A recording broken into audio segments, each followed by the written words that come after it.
Yo, what is up, everyone? It is the Beast. I know, it's not the most flattering look, nor is it the most professional angle. I am talking to you as I drive home from the Capital One Orange Bowl that I covered, where Georgia absolutely mollywopped Florida State. And that was sad what happened tonight in that game,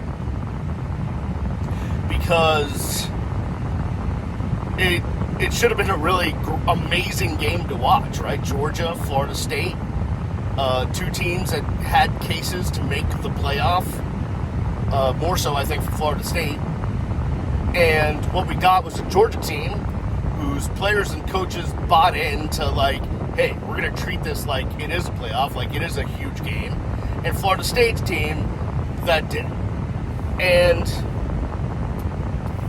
it was really apparent, and this is the point I want to make, it was really apparent why Georgia has won 2 national championships recently, and why Florida State has been making its way back and went 13-0 this year. But I think I'll be honest with you, a full-strength Georgia would beat a full-strength Florida State. That's my own personal opinion from watching the two teams all year long. But here's and we need to talk about how college football can fix this issue of opting out and portal, and the entire month of December, excuse my language, is a shit show. And how we got to the point where FSU is decimated facing Georgia. It's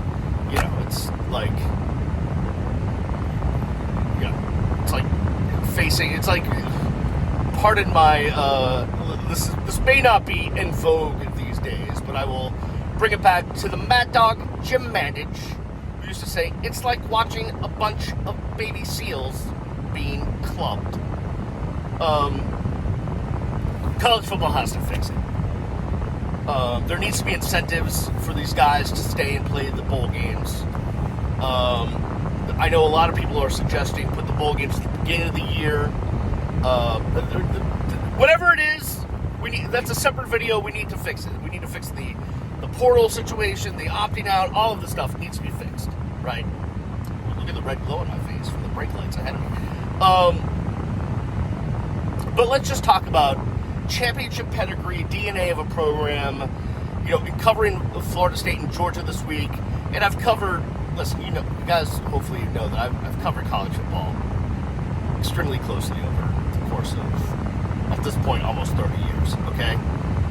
It's not my first rodeo. I covered Miami when Miami was at the top for a long time.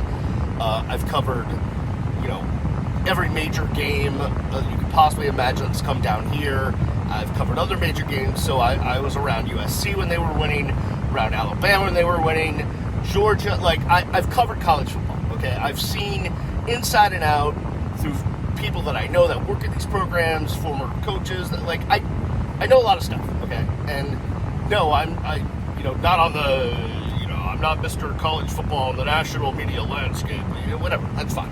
And maybe I should have gone that route, but, that's a whole video for a different time. But what I can tell you is this, is there is similarities in the DNA of championship programs, and why they're successful.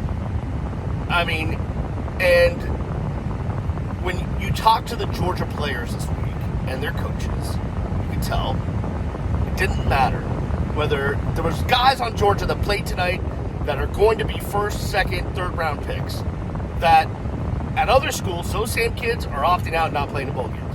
But for Georgia, with their championship pedigree, with their desire to win not only every game, but every day at practice, every day in meetings, win all the time. What we do here is win. That's their DNA, and that's what they decided to do. And other programs don't do that. And I'm not pointing fingers at Florida State. I mean, Miami is right there right now. There's a whole slew of programs around college football that just aren't there right now. But there's similarities. If you look at the winning programs in college football, there is with 100% similarities in why they are winning when you think about the leadership they have internally amongst the players, the guidance they get from the coaching staff, the way that coaching staff handles developing that leadership and fostering that leadership within the program, and it carries on, and it's passed from one class to another class to another class to another class, and it sustains, and it's consistent. And they go out and they do everything 100%, whether it's watching film, practice, scrimmage, class, meetings, whatever it is, they do it all 100%. And that is what you see in the championship programs around, basically all of sports, specifically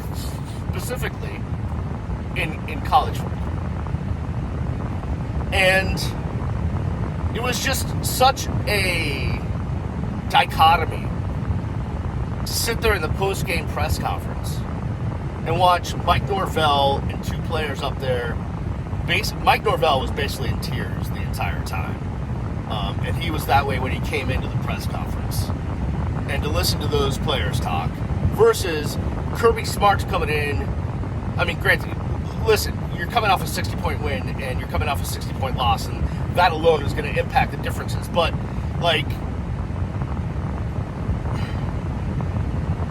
there's just something, winning coaches, winning players, not just in games, but in life, in a career, in all of that stuff, have a certain DNA.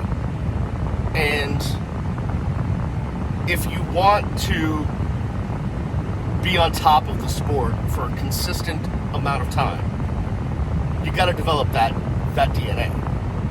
And it needs to translate from one class to the next class to the next class to the next class. That's really the bottom line. It just, from my own standpoint, and the team I covered the most is the University of Miami. When Miami was just winning games left and right back in the late 90s, early 2000s, there was a sense of that senior is passing down what they know to the next class, to the next class, to the next class.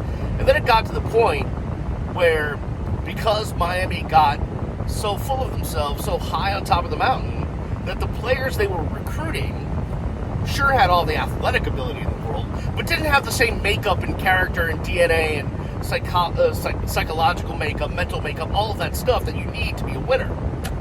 And then that championship legacy fell off because of that. And you can see, if you look at the Georgias, if you look at the Alabamas, if you look at the programs that consistently win, you can see by how they recruit, the type of players they recruit, not athletically, but all of the other intangibles of why they've been successful programs. And how their head coaches and assistant coaches act and treat those players and help foster their development, both on and off the field. You can see how they've become successful programs. So we'll see what happens with Florida State. There seems to be a lot of stuff happening in Tallahassee. And so I don't know what the future holds for that program. They had a great season. Nothing can take away the great season. They're ACC champs. They have great players. But obviously they're missing something as a program for them to have the roster they did coming into tonight and what Georgia had coming into tonight. It's just, you can see the difference. Can't put my finger on it. Not pointing fingers at anyone. I'm just saying there's a difference. We'll leave it at that. Hey, I just want to say I appreciate you guys with whatever I do, supporting it. I can tell you this, and I tweeted it out today. Yes, I still call it Twitter, and I say tweet because what the hell is an X? But my happy place I mean, I have several happy places. One is on a cruise somewhere in the Caribbean. The other is behind a drum set. The other is behind a microphone. But my fourth happy place is definitely covering college football. Being at a game. And covering teams. And just going through that. It's just always magical. No matter who's playing, where it is, what it is. It's great. Alright, guys. I'm going to get home, and I hope everyone has a safe and happy New Year. If I don't talk to you, be safe out there. Be safe, okay? No one needs to do anything completely stupid in order to not make it to 2024. You got me? All right. I'll check you guys. I'll see you when I see you. Peace.